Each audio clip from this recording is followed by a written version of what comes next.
avec derrière les propos que vous allez tenir, les questions qui se posent sur les conditions de réussite d'une politique régionale de développement des filières bio et sur la manière dont les collectivités peuvent ou pas agir avec les leviers qui sont les leurs, que ce soit d'une manière logique, avec les leviers agricoles, mais également d'une manière innovante, tel qu'on a pu d'ores et déjà l'entendre à quelques moments. Je vous en prie Stéphanie, d'abord un petit point sur la vision de la FNAP, sur ce qui se fait aujourd'hui et sur ce qui pourrait être encore davantage poussé demain. Oui, alors, il y a beaucoup de choses qui ont déjà été dites dans la première table ronde, mais ce qui est important de souligner, c'est qu'effectivement, on est tous convaincus que l'agriculture biologique, aujourd'hui, au cœur des territoires, est essentielle pour la dynamique économique.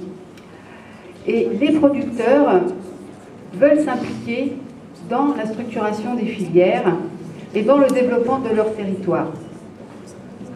Ça fait partie des fondamentaux, c'est-à-dire qu'aujourd'hui, les producteurs bio ne considèrent pas qu'ils sont uniquement producteurs de matières premières. Ils veulent être acteurs de leur territoire, ils veulent apporter donc une alimentation saine aux citoyens près de chez eux. Ils sont attentifs à la façon donc de produire et aussi de vendre leur production. Pour eux, bio et local, c'est l'idéal. Ça crée un lien entre les producteurs et les citoyens et ça crée du dynamisme rural. Ils sont innovants. Je peux donner l'exemple, par exemple, des poulets de Loué en région Pays de la Loire, où les producteurs ont été demandeurs de se fournir en céréales locales pour créer du dynamisme régional.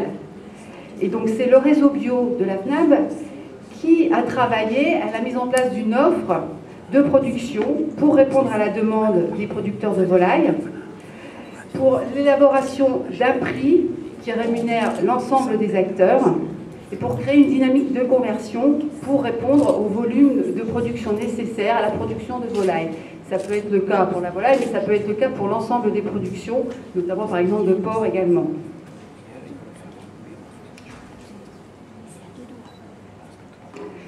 Donc les acteurs dans la construction des filières, il faut qu'il y ait une co-construction, c'est-à-dire un soutien de l'ensemble des acteurs pour un développement équilibré, cohérent, en lien avec les spécificités de la bio.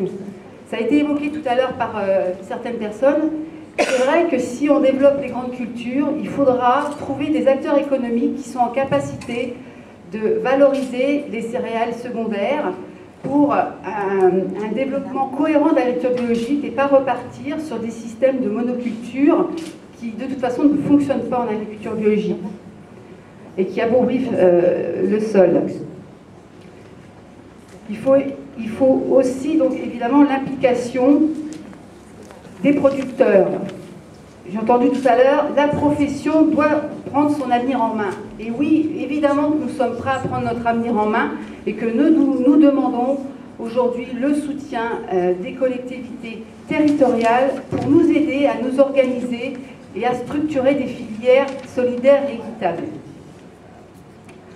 Le rôle du réseau FNAB dans ce travail, c'est de structurer l'offre des producteurs pour une mise en marché de qualité et en quantité, pour mieux connaître les acheteurs, pour sécuriser leur approvisionnement, et sécuriser bien évidemment les productions des agriculteurs et un prix rémunérateur. L'objectif, c'est de faire un travail collectif, c'est-à-dire au sein des structures départementales des productions bio, mais aussi en échange entre les structures.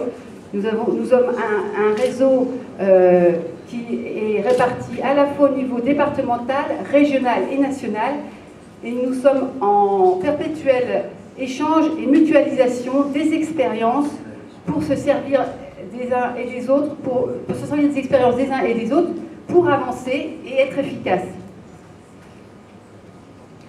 L'idée, c'est aussi de mieux connaître les filières, d'aider les producteurs à mieux connaître la filière, les prix pratiqués, et qu'ils échangent ensemble pour élaborer des prix de vente en cohérence avec leur coût de production. Donc l'organisation des producteurs, elle doit être considérée comme un acteur intégrant des filières pour porter leurs spécificités bio, les performances plurielles, socio-économiques, environnementales, qu'elles soient bien transmises jusqu'au consommateur et non détournées. Donc ça nécessite forcément au démarrage un temps d'émergence, d'accompagnement et d'appropriation important. Chaque agriculteur seul ne représente pas grand-chose et ne voit pas forcément l'intérêt à long terme de cette organisation. Et en plus, il ne prend pas forcément le temps de porter une dynamique collective. Nous sommes, le réseau bio, acteurs pour porter une dynamique collective et une organisation des producteurs qui répondent à l'attente des acteurs de la filière. Sans organisation économique des producteurs, au moins pour la mise en marché, le rapport de force est forcément déséquilibré.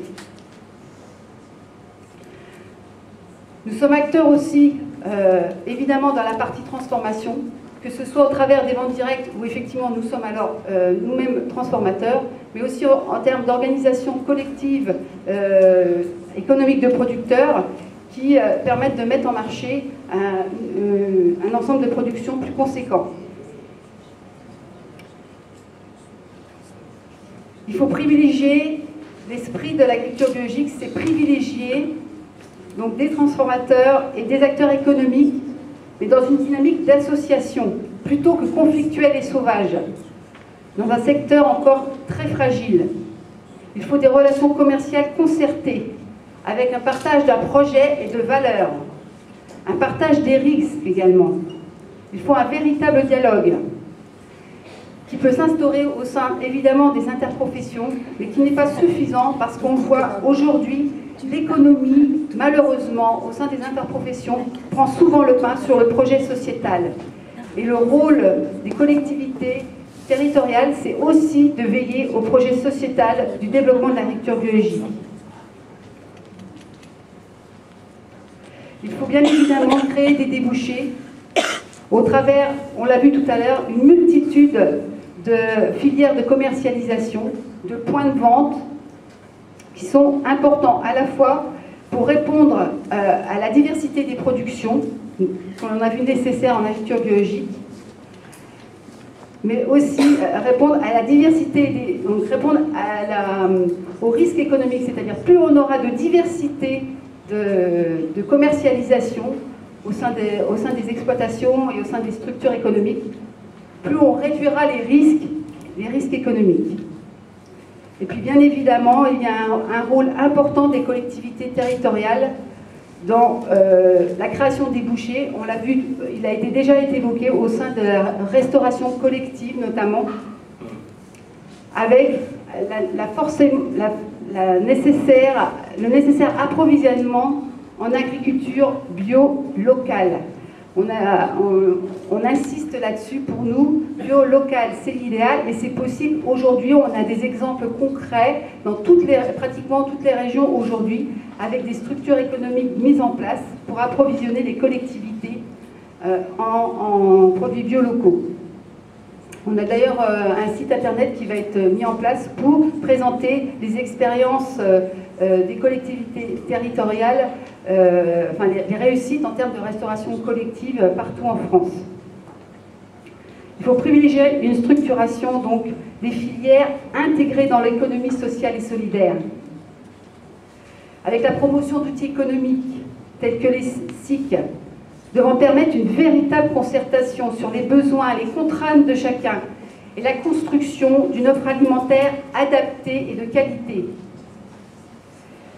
Cette structuration en SIC permet d'intégrer les collectivités territoriales dans la prise de décision. Ces collectivités territoriales ont un rôle de chapeautage et de financeur, toujours dans une vision du respect de l'intérêt général, et en privilégiant l'ensemble des acteurs de la filière pour des objectifs transversaux de respect des hommes, ceux qui produisent et ceux qui consomment, pour le respect des diversités, des races, des variétés oubliées, pour les complémentarités entre production végétale et animale sur les fermes, mais aussi sur les territoires et entre les bassins. Il faut absolument qu'on évite des concurrences destructrices entre production et entre régions. Il faut créer des outils de commercialisation différents et complémentaires, avec des échelles locales, la vente directe, les AMAP, des échelles départementales, voire régionales, pour notamment la consommation en restauration collective, et une échelle nationale pour les filières longues. Il faut une diversification des points de vente pour créer un dynamisme territorial. L'objectif, il est clair, il ne faut pas laisser seule la mainmise invisible du marché gérer les filières bio. Il faut une politique de structuration des filières pour aider tous les acteurs de terrain à construire des filières efficaces et solidaires. Le réseau bio, expert depuis 30 ans, le réseau FNAC Bio, expert depuis 30 ans, travaille avec et pour les agriculteurs bio qui s'investissent dans l'élaboration de ces filières. Il est l'interlocuteur efficace, privilégié et pragmatique des responsables politiques régionaux. Nous sommes là pour faire de l'agriculture biologique le projet agricole de demain, le centre des enjeux sociétaux, dans une base d'une économie sociale et solidaire au cœur des territoires. Merci. Merci beaucoup, Stéphanie.